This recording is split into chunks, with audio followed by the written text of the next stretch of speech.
Hello everybody, welcome back. I'm Inside to Elections that is November 4th, 2025, and today we'll be talking about the special election results in Tennessee's 7th Congressional District and why it should make Democrats absolutely ecstatic. This is a Republican plus 22 district on the congressional and presidential level, but the election resulted in just a 9-point margin for the Republican candidate Matt Van Epps. Yes, this is for the Republican candidate. He won by 9 points. But this is a 13-point swing to the left. And this was no ordinary special election in any way. Unlike past special elections with a couple thousand votes and with only the most engaged voters voting or even knowing about the election's existence, this race was nationalized. It's been talked about for weeks. Everybody engaged in politics and who lives in Tennessee's 7th district knew about this election. So much that the turnout was actually higher than the previous midterms. I mean, look. The combined vote total here for the special election was 178,000 votes, give or take a couple hundred.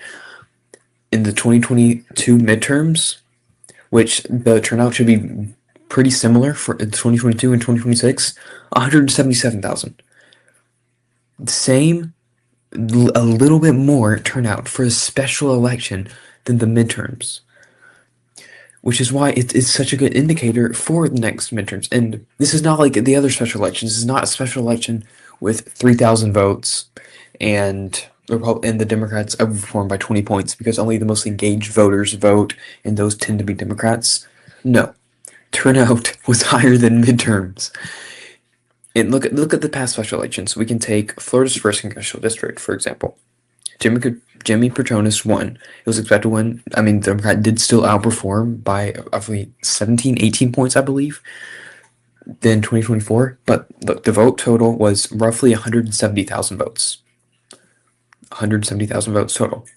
In 2022, this was the special election, 170,000 votes in the special election. In the previous midterms, it was about 300,000 votes. Turnout was nearly half. Which dilutes the effectiveness, what the special election tells us, because we don't know who these voters are voting. But now, in Tennessee, turnout is just as high as the midterms. We know who's voting, and this is going to be who's voting in this district next year and in every single district around the country. So while 13-point swing might seem crazy, it's really not that unheard of. It's not impossible because it's what we're seeing. This is a beyond safe Republican seat with turnout higher than scheduled elections. The Republicans poured millions of dollars into, where Mike Johnson had to travel to and hold rallies, where Donald Trump had to hold tele-rallies and tweet about the election to get people out to vote. This was a nationalized election, and Democrats overperformed by 13 points. And that should absolutely terrify Republicans going into next year. Afton Bain may have lost. This is far from a loss for the Democratic Party.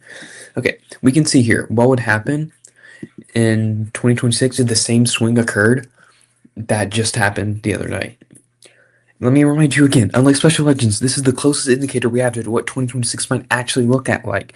Nationalized races would turn out the same as midterms, but with millions of dollars invested by both parties. Look, edit by margin for Democrats, shift by 13 points. Democrats go from right now being down 5 seats, 215 to 220, 249 to 186.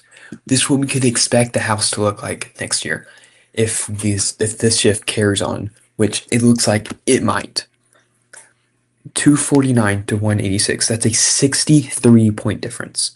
And while you might say that is insane, that's not going to happen. It's never happened before. No, it did. It happened in very, very similar scenarios just a couple years ago. In 2028.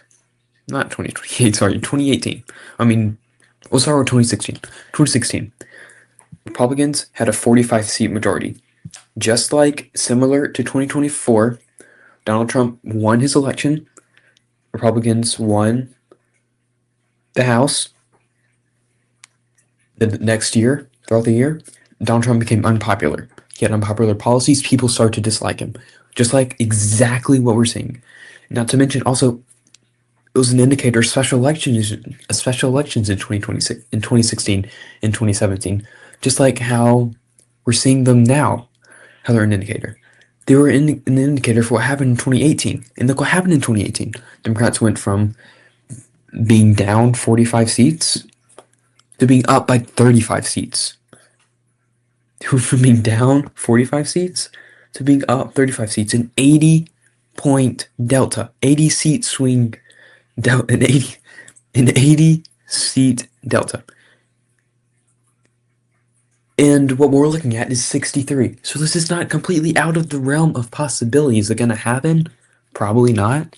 But as Donald Trump becomes more unpopular, as the scandals build and build and build, people are getting fed up with his administration, with the promises that he promised not coming to light. They're getting fed up. They want new leadership. They blame the president for what's going on right now. And I don't blame them. It makes sense. Personally, looking into 2026, I would much, much, much rather be a Democrat than a Republican. And while this might not actually come to light, this might not happen, I wouldn't bet on it happening or anything. It's not out of the realm of possibility. Democrats are going to flip this House in 2026. I have zero doubt in my mind. None. They're going to flip Senate seats. They're going to flip North Carolina. Probably going to flip Maine. They have a chance at flipping Texas, at flipping Iowa, at flipping Ohio, at flipping Alaska if Mary Peltola runs. The 2026 midterms are shaping up to be a phenomenal year for the Democratic Party and a crushing year for the Republicans.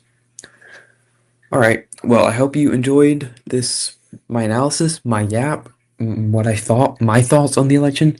If you made it this far, I want you to please comment your thoughts on the election, what you think. You think I'm delusional? You think I'm making sense? What do you think? Do you think Democrats are looking good for 2026? Do you think Republicans are looking good for 2026? Let me know what you think. If you like this, I encourage you to like it, like the video, subscribe, and yeah, hope you have a great day.